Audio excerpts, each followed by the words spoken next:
નમસ્કાર, ન્યૂઝ બુલેટિનમાં આપનું સ્વાગત છે। હું છું પંકજ શર્મા। શરૂઆત એક મહત્વપૂર્ણ ખબરથી કરીશું। કેન્દ્રીય ગૃહમંત્રી અમિત શાહ આજે સોમનાથના પ્રવાસે આવી રહ્યા છે। લોકસભાની ચૂંટણી અને પ્રચાર પૂરો થઈ ગયા પછી તેઓ હવે સોમનાથ દાદાના દર્શને આવી રહ્યા છે। આજ પરંપરા મુજબ તેઓ સોમનાથ મહાદેવની વિશેષ પૂજા અને ગંગાજળ અભિષેક, ધ્વજારોહણ અને દર્શન કરી આશીર્વાદ મેળવશે। આ પહેલા તેઓ રાજકોટ ખાતે ટૂંકું રોકાણ કરશે અને રાજકોટના અગ્નિકાંડની સમીક્ષા પણ કરી શકે છે।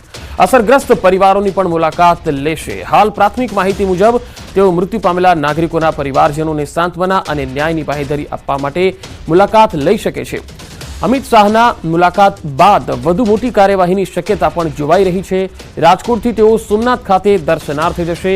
સોમનાથ સાંજે 4 વાગ્યા બાદ આવી પહોંચશે અને સંભવિત રાત્રિ રોકાણ સોમનાથમાં કરશે। બીજા દિવસે 1 જૂનના રોજ બપોરે 2 કલાકે સોમનાથથી પ્રસ્થાન કરશે। ગૃહમંત્રીના આગમનને લઈને જિલ્લા વહીવટી તંત્ર, પોલીસ તંત્ર, સોમનાથ ટ્રસ્ટ દ્વારા તૈયારીઓ પૂર્ણ કરી દેવાઈ છે।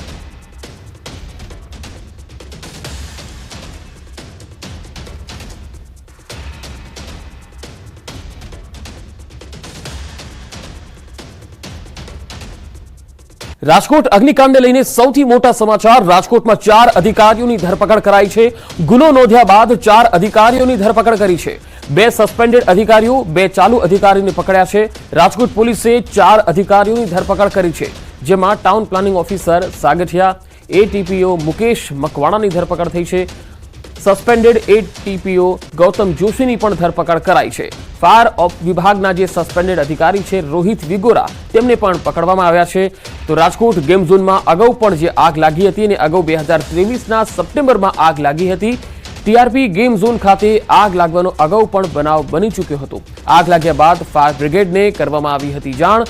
ફાયર વિભાગ દ્વારા કોઈ પણ પગલાં લેવામાં નહોતા આવ્યા। અગાઉ 2023ના જૂન મહિનામાં ટાઉન પ્લાનિંગ ઓફિસર એમડી સાગઠિયાએ બાંધકામ તોડી પાડવા માટે નોટિસ પાઠવી હતી। ટાઉન પ્લાનિંગ વિભાગ દ્વારા માત્ર નોટિસ પાઠવીને સંતોષ માની લેવામાં આવ્યો હતો। ટાઉન પ્લાનિંગ વિભાગ દ્વારા સ્ટ્રક્ચર તોડી પાડવામાં નહોતું આવ્યું। રાજકોટમાં વધુ 2 પીઆઈને ઉઠાવી લેતી રાજકોટ ક્રાઇમ બ્રાન્ચ। તત્કાલીન પીઆઈ જેવી ધોળા અને વીએસ વણઝારાની પણ પૂછપરછ કરવામાં આવી છે। જેવી ધોળા અને વીએસ વણઝારા અગાઉ રાજકોટ ખાતે ફરજ બજાવી ચૂક્યા છે। જેવી ધોળા અગાઉ રાજકોટ ક્રાઇમ બ્રાન્ચ અને રાજકોટ તાલુકા પોલીસ મથકમાં ફરજ બજાવી ચૂક્યા છે। વર્ષ 2021માં ગેમ ઝોનને આપવામાં આવેલી પરમિશન બાબતે કરવામાં આવી રહી છે પૂછપરછ। તો પીઆઈ જેવી ધોળા અને વીએસ વણઝારાની પૂછપરછ કરવામાં આવી। આ બંને અધિકારી રાજકોટમાં કામ કરી ચૂક્યા છે, ફરજ બજાવી ચૂક્યા છે। જેવી ધોળા અગાઉ રાજકોટ ક્રાઇમ બ્રાન્ચમાં હતા। આ તરફ રાજકોટ ગેમ ઝોનનો વધુ એક વિડીયો સામે આવ્યો। આગની દુર્ઘટના અગાઉનો ઘટનાક્રમ વિડીયોમાં જોઈ શકાય છે। ગેમ ઝોનમાં ચાલી રહ્યું હતું વેલ્ડિંગનું કામ। 3 લોકો વેલ્ડિંગનું કામકાજ કરી રહ્યા હતા। આ તસવીરો જુઓ। આ એક અલગ અને વધુ એક વિડીયો સામે આવ્યો છે। વેલ્ડિંગ નજીક ટાયરોનો જથ્થો પણ પડેલો જોઈ શકાય છે। ફોર્મની શીટોનો જથ્થો પણ વિડીયોમાં નજરે પડી રહ્યો છે। તો ગેમ ઝોનમાં જે કામગીરી ચાલતી હતી તે કામગીરીનો એક વિડીયો વાયરલ થયો છે। 3 લોકો તેમાં વેલ્ડિંગ કરતા દેખાય છે અને ટાયરોનો જથ્થો નીચે પડ્યો છે એ પણ નજરે પડી રહ્યો છે। તો ગેમ ઝોનનો આ વધુ એક વિડીયો તમે જોઈ શકો છો કે અહીંયા વેલ્ડિંગનું કામ ચાલતું હતું ત્યારે ત્યાં કેરબા પણ પડ્યા છે, ટાયરનો જથ્થો પણ પડ્યો છે। દુર્ઘટના પહેલાનો આ વિડીયો છે કે જ્યાં કામગીરી ચાલી રહી હતી ગેમ ઝોનમાં અને વેલ્ડિંગની કામગીરી ચાલી રહી હતી અને આ તપાસમાં ખુલ્યું છે કે વેલ્ડિંગની કામગીરી દરમિયાન જે તણખા જર્યા હતા તેમાંથી જ આ આગ વધારે વિકરાળ બની ગઈ હતી, કારણ કે ત્યાં ટાયરો અને જે પેટ્રોલ અને ડીઝલના કેરબા હતા એ પણ મૂકવામાં આવેલા હતા, જેથી આ આગ વધારે ફેલાઈ। રાજકોટ ફાયર અધિકારી બીજે ઠેબાના ઘરે એસીબીની તપાસ। ફાયર અધિકારીના ઘરે એસીબીએ તપાસ આદરી। ખોડિયારનગર ખાતેના રહેણાંક મકાને પહોંચી એસીબીની ટીમ। એસીબીએ અધિકારીને ઘરે ઝીણવટભરી તપાસ કરી। તપાસ બાદ બીજે ઠેબાને ત્યાંથી એસીબીની ટીમ રવાના થઈ હતી।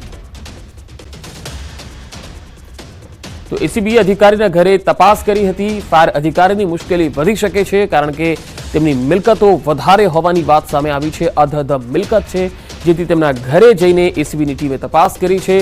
બીજે ઠેબાના ઘરે એસીબીની ટીમ તપાસ માટે પહોંચી હતી। જો કે આ તપાસ પૂરી થઈ ચૂકી છે અને ટીમ ત્યાંથી રવાના પણ થઈ ગઈ છે। રાજકોટ આરએમસી ખાતે ક્રાઇમ બ્રાન્ચ અને એસીબીના દરોડા, એમડી સાગઠિયાની ઓફિસમાં તપાસનો ધમધમાટ શરૂ થયો.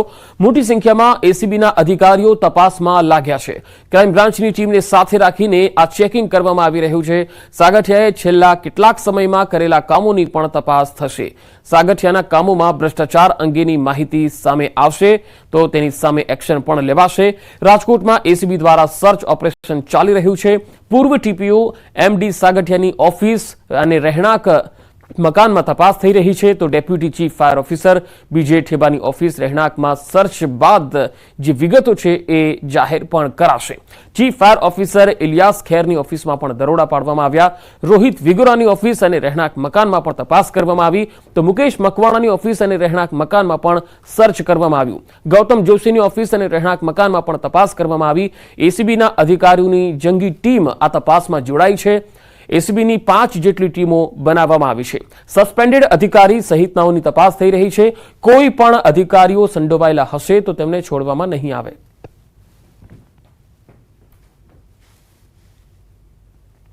ચાર થી 5 ટીમો અલગ અલગ કામ કરે છે અને હજી કાર્યવાહી ચાલુ છે.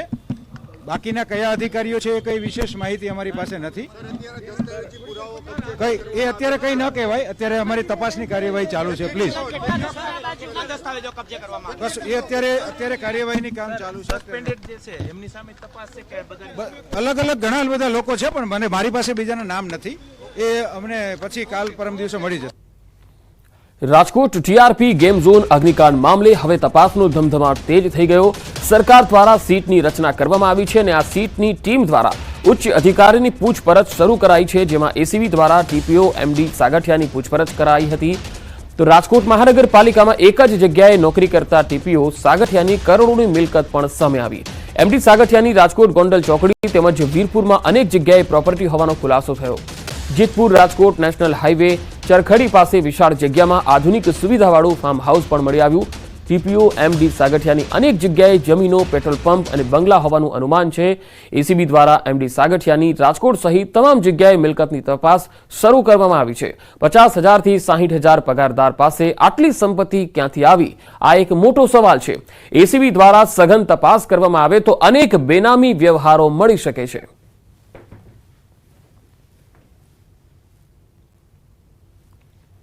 તો રાજકોટ ટીપીઓ એમડી સાગઠિયા પર પાડોશીના પણ આરોપ. રાજકોટ મનપાના એમડી સાગઠિયા સામે આરોપ. સાગઠિયાના પાડોશી જય સિંધવે આક્ષેપ કર્યા. 100 વારના મકાનમાં 5 માળ બાંધી દીધાનો આરોપ પણ તેમણે લગાવ્યો. સિનિયર સિટીઝનનો ત્રાસ આપ્યાનો પણ આરોપ લગાવ્યો. મકાન બાંધવાની જગ્યાએ બંગલો બનાવી દીધો. એમડી સાગઠિયા વિરુદ્ધ અમારે ક્યાં ફરિયાદ કરવી એવું પણ પાડોશી કહી રહ્યા છે. નિર્દોષ લોકો મર્યા એટલે મને હિંમત આવી. આટલા બધા કરોડો રૂપિયા આવ્યા ક્યાંથી? સરકાર તેની તપાસ કરે. પાડોશીએ આ નિવેદન આપ્યા.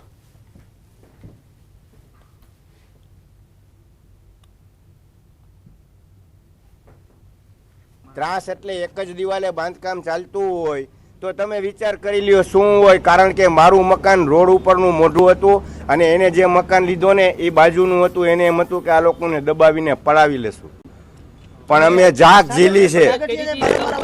ક્યાં ફરિયાદ કરવી સાહેબ? ક્યાં ફરિયાદ કરવી? કોને ફરિયાદ કરવી? આજે એટલા માટે હિંમત આવી કે આ 42 જણા નિર્દોષ મરી ગયા ને, તો આના કરતા આપણે પણ આમાં હોમાઈ ગયા હોત ને સારું હતું. આ આટલો ભ્રષ્ટાચાર ચાલે. રાજકોટ ટીઆરપી ગેમ ઝોન અગ્નિકાંડનો મામલો. ક્રાઇમ બ્રાન્ચ દ્વારા બેંક ખાતાની પણ તપાસ શરૂ કરવામાં આવી છે. ગેમ ઝોન ખાતે ઓનલાઈન માધ્યમથી કયા ખાતામાં રૂપિયા મેળવવામાં આવતા હતા? 2023માં આગ લાગ્યા બાદ પણ શા માટે ફાયર એનઓસી મેળવવામાં નહોતી આવી? ગેમ ઝોનના ભાગીદારો અને મહાનગરપાલિકાના અધિકારીઓ વચ્ચે આર્થિક લેણદેણ થઈ હતી કે કેમ? એ બાબતની પણ તપાસ ચાલી રહી છે. મનપાના અધિકારીઓ દ્વારા નોટિસ આપ્યા બાદ શા માટે કોઈ નક્કર કાર્યવાહી કરવામાં નથી આવી? એ બાબતે પૂછપરછ શરૂ થઈ ગઈ છે. આજરોજ કોર્ટમાં એમડી સાગઠિયા, મુકેશ મકવાણા, રોહિત વિગોરા અને ગૌતમ જોશીની રિમાન્ડ અર્થે રજૂ કરવામાં આવશે. વધુ માહિતી સાથે સંવાદદાતા અંકિત પોપટ રાજકોટથી જોડાયા છે. અંકિત, હવે આ ચારેયને કોર્ટમાં રજૂ કરવામાં આવશે. હવે શું થઈ શકે છે આ કાંડની અંદર અને હજુ કેટલા લોકોને પકડવાના બાકી છે? પંકજ, ખાસ કરીને વાત કરવામાં આવે તો ટીઆરપી ગેમ ઝોન અગ્નિકાંડ મામલે અત્યાર સુધી 7 આરોપીઓ હતા, પરંતુ ગઈકાલે જે પ્રમાણે 4 આરોપીઓનો ઉમેરો કરવામાં આવ્યો છે કે જે ફરિયાદ અગાઉ રાજકોટ શહેરના તાલુકા પોલીસ સ્ટેશન ખાતે નોંધાઈ ચૂકી છે. આમ અત્યાર સુધીમાં કુલ આરોપીઓનો આંકડો છે તે 11 સુધી પહોંચ્યો છે. જે ખાસ કરીને 11નો આંકડો પહોંચ્યો છે તેમાં જે અધિકારીઓનો ખાસ કરીને સમાવેશ કરવામાં આવ્યો છે તેમાં ટાઉન પ્લાનિંગ વિભાગના અધિકારીઓનો સમાવેશ કરવામાં આવ્યો છે. સાથોસાથ ફાયર વિભાગના અધિકારીઓનો સમાવેશ કરવામાં આવ્યો છે. પરંતુ અમને જે માહિતી મળી રહી છે તે પ્રમાણે ખાસ કરીને જે માર્ગીન મકાન વિભાગના અધિકારીઓનો સમાવેશ પણ થઈ શકે તેમ છે અને સાથોસાથ પોલીસ વિભાગના અધિકારીઓનો છે તે પણ સમાવેશ થઈ શકે તેમ છે. ખાસ કરીને હાલ ક્રાઇમ બ્રાન્ચ દ્વારા જે 4 આરોપીઓને ઝડપી પાડવામાં આવ્યા છે તેમની અને આરોપીઓ એટલે કે ખાસ કરીને ગેમ ઝોનના જે ભાગીદારો છે તેમની વચ્ચે કોઈ આર્થિક લેણદેણ થઈ હતી કે કેમ તે બાબતે પણ તપાસ કરવામાં આવી રહી છે.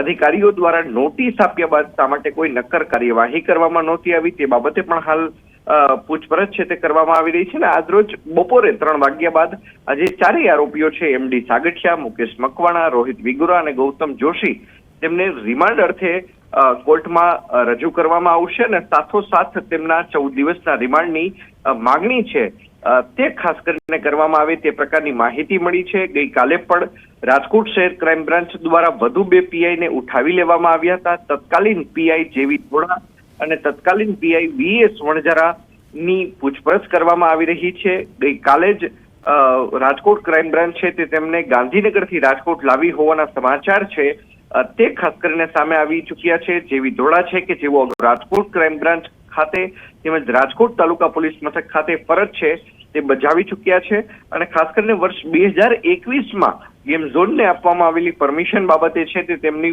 પૂછપરછ છે તે કરવામાં આવી રહી છે. અંકિત, જે MD સાગઠિયા છે જેમના નિવાસસ્થાને એસીબીની ટીમ સર્ચ કરવા પહોંચી હતી, શું કોઈ બિન હિસાબી વ્યવહાર અથવા તો કોઈ એવું મિલકતો, કેટલી મિલકતો છે, કેટલો કોઈ આંકડો આપ્યો છે ખરો એસીબીની ટીમ તરફથી? ચોક્કસ આ બાબતે હજુ કંઈ પણ કહેવું વહેલું જણાશે. ખાસ કરીને વાત કરવામાં આવે તો ગઈકાલે ન માત્ર MD સાગઠિયા પરંતુ MD સાગઠિયાની ઓફિસ તેમજ રહેણાંક મકાન ખાતે, deputy chief fire officer BJ ઠેબાની ઓફિસ અને રહેણાંક ખાતે, ચીફ ફાયર ઓફિસર ઇલિયાસ કેની ઓફિસ ખાતે, રોહિત વિગુરાની ઓફિસ અને રહેણાંક બંને ખાતે, જ્યારે કે મુકેશ મકવાણા અને ગૌતમ જોશીના ઓફિસ અને રહેણાંક મકાન ખાતે તપાસ કરવામાં આવી રહી છે. ગઈકાલે સૌપ્રથમ તો જે એસીબીની ટીમ દ્વારા જે સર્ચ ઓપરેશન હાથ ધરવામાં આવ્યું હતું ત્યારે ઓફિસમાંથી કેટલાક દસ્તાવેજો છે, મહત્વના દસ્તાવેજો છે તે કબજે કરવામાં આવ્યા છે. સાથોસાથ તેમના ઘરેથી કોઈ પણ પ્રકારના દસ્તાવેજી પુરાવા છે કે કેમ, અન્ય બાબતોના લેણ દેણને લગતા પુરાવા છે કે કેમ, સાથોસાથ તેમની મિલકતનું હાલ અત્યારે લિસ્ટ બનાવવામાં આવી રહ્યું છે. સ્થાવર જંગમ કેટલી મિલકતો છે, કયા પ્રકારની મિલકતો છે, તેમના પરિવારજનોના ખાતામાં કેટલા રૂપિયા છે, બેંક ડિટેલ સહિતની જે વિગતો છે તે ખાસ કરીને હાલ અત્યારે એસીબી દ્વારા મેળવવામાં આવી રહી છે. કારણ કે એસીબી દ્વારા જે સર્ચ ઓપરેશન પંકજ જે શરૂ કરવામાં આવ્યું તે ગઈકાલથી શરૂ કરવામાં આવ્યું છે એટલે હજુ કદાચ 1 થી 2 દિવસ લાગશે એસીબીએ આ બાબતે નક્કર કામગીરી કરતા પણ. જી અંકિત, આભાર માહિતી આપવા માટે.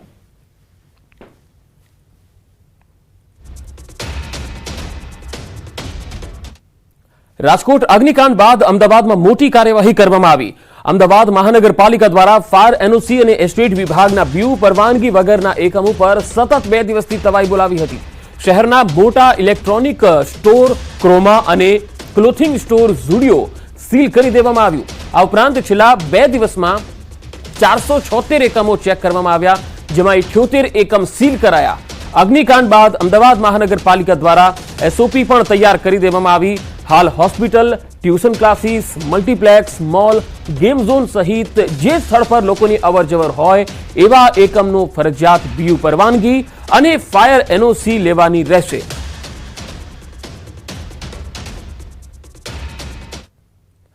રાજકોટ અગ્નિકાંડ બાદ રાજ્યભરમાં ફાયર સેફટીને લઈને ડ્રાઈવ ચાલી રહી છે, ત્યારે સુરેન્દ્રનગરની ધ્રાંગધ્રા પાલિકાએ પણ શહેરના કોમર્શિયલ એકમોમાં ફાયર સેફટીને લઈને ચેકિંગ કર્યું. ધ્રાંગધ્રા પાલિકાએ 2 દિવસમાં 25 નાના મોટા એકમોને ફાયર સેફટીને લઈને નોટિસ ફટકારી, જેમાં મોલ, કોમ્પ્લેક્સ અને હોસ્પિટલનો પણ સમાવેશ થાય છે. તો શહેરના જર્જરિત મકાનોનો પણ સર્વે કરી આગામી દિવસોમાં નોટિસ આપવામાં આવશે. રાજકોટ અગ્નિકાંડ બાદ મોરબી વહીવટી તંત્ર પણ સતર્ક બની ગયું છે. મોરબીમાં હોસ્પિટલ લેબોરેટરીને સીલ કરવાની કામગીરી કરવામાં આવી. ફાયર એનઓસી અને બીયુ સર્ટિફિકેટ ન હોવાથી તંત્રની કાર્યવાહી અહીંયા જોવા મળી. 2 દિવસ અગાઉ નોટિસ છતાં તકેદારી ન રાખતા કાર્યવાહી થઈ. પીજીવીસીએલની ટીમ પણ વીજ કનેક્શન કટ કરી રહી છે. મોરબી ચીફ ઓફિસર અને ફાયર ટીમ અને પીજીવીસીએલ ટીમ દ્વારા કાર્યવાહી કરવામાં આવી રહી છે. બધી હોસ્પિટલોનું ચેકિંગ ચાલી રહ્યું છે. એમાં આજ રોજ આપણે 20 થી 25 હોસ્પિટલોનું ચેકિંગ કરેલું છે, જેમાં ક્ષતિ જણાતા કે જે ફાયરની સિસ્ટમ સંપૂર્ણપણે લગાવેલ નથી એવી હોસ્પિટલોને આજે બંધ કરવાનું કીધેલું છે. અને જેમાં પેશન્ટ અત્યારે એડમિટ છે એને ઓપીડી લેવાની મનાઈ કરેલી છે. રાજકોટ અગ્નિકાંડ બાદ પોરબંદર વહીવટી તંત્રનું પણ હાલ પોલમપોલ ખુલ્લી પડી ગઈ. પોરબંદર નગરપાલિકા અને ફાયર વિભાગ દ્વારા ચેકિંગ કરવામાં આવી રહ્યું છે. શહેરમાં આવેલ ટ્યુશન ક્લાસોનું પણ ચેકિંગ થઈ રહ્યું છે. ચેકિંગ દરમિયાન ફાયર એનઓસી ન મળનાર એકમ સીલ કરવામાં આવી રહ્યા છે, જેમ કે Patel academy, Jayshree tuition classes, Saraswati tuition classes અને જે.કે. શાહ ક્લાસીસને સીલ કરવામાં આવ્યા.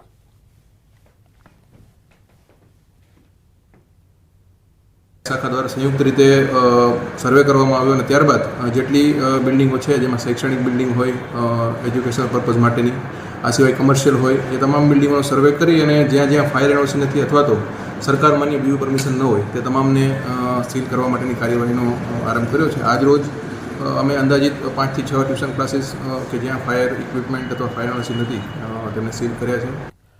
જામનગરમાં કોર્પોરેશનના અધિકારી અને પોલીસ સહિતના કર્મચારીઓ દ્વારા હોટલ અને રેસ્ટોરન્ટ પર કાર્યવાહી કરવામાં આવી. જે હોટલ અને રેસ્ટોરન્ટના સંચાલકો દ્વારા લોખંડના શેડ ઊભા કરી તૈયાર કરાયેલા બાંધકામ પર કાર્યવાહી કરાઈ. જામનગરના પંપ હાઉસ પાસે આવેલ બેઠક રેસ્ટોરન્ટમાં ફાયર એનઓસી, ઇમરજન્સી એક્ઝિટ ન હોવાથી નોટિસ આપીને સીલ કરવામાં આવ્યા. રેસ્ટોરન્ટની બેદરકારીઓને પગલે સંચાલકોમાં કાર્યવાહીથી ફફડાટનો માહોલ છે. તો બાંધકામોને લઈને પણ તપાસ ચાલી રહી છે. કોર્પોરેશન અધિકારીઓ અને પોલીસ બંનેની સંયુક્ત કાર્યવાહી જોવા મળી. જામનગર મહાનગરપાલિકાની એસ્ટેટ શાખા, ટાઉન પ્લાનિંગ શાખા અને ફાયર શાખાને સાથે રાખી જે રેસ્ટોરન્ટ અથવા કોઈ પણ એવી મિલકત જેને ફાયર એનઓસી અથવા બીયુ સર્ટિફિકેટ ન મેળવેલા હોય એના સામે સીલિંગની કાર્યવાહી હાથ ધરવામાં આવે છે. 40 જેટલી નોટિસો ફાળવેલ છે અને જેને લોકો પાસે બીયુ સર્ટિફિકેટ ન હોય અને ફાયર એનઓસી ન હોય એવાને સીલિંગ મારવાની કાર્યવાહી આજે હાથ ધરવામાં આવે છે. તો ફાયર એનઓસી અને ઇમરજન્સી એક્ઝિટને પગલે તપાસ. બેઠક રેસ્ટોરન્ટને સેફટી બાબતે નોટિસ આપવામાં આવી છે. જામનગરમાં પોલીસ અને બાંધકામ વિભાગ બંનેની સંયુક્ત કાર્યવાહી છે. બાંધકામને લઈને પણ તપાસ ચાલી રહી છે કે ગેરકાયદેસર છે કે કેમ. કોર્પોરેશનના અધિકારીઓ પણ આ તપાસમાં જોડાયા છે.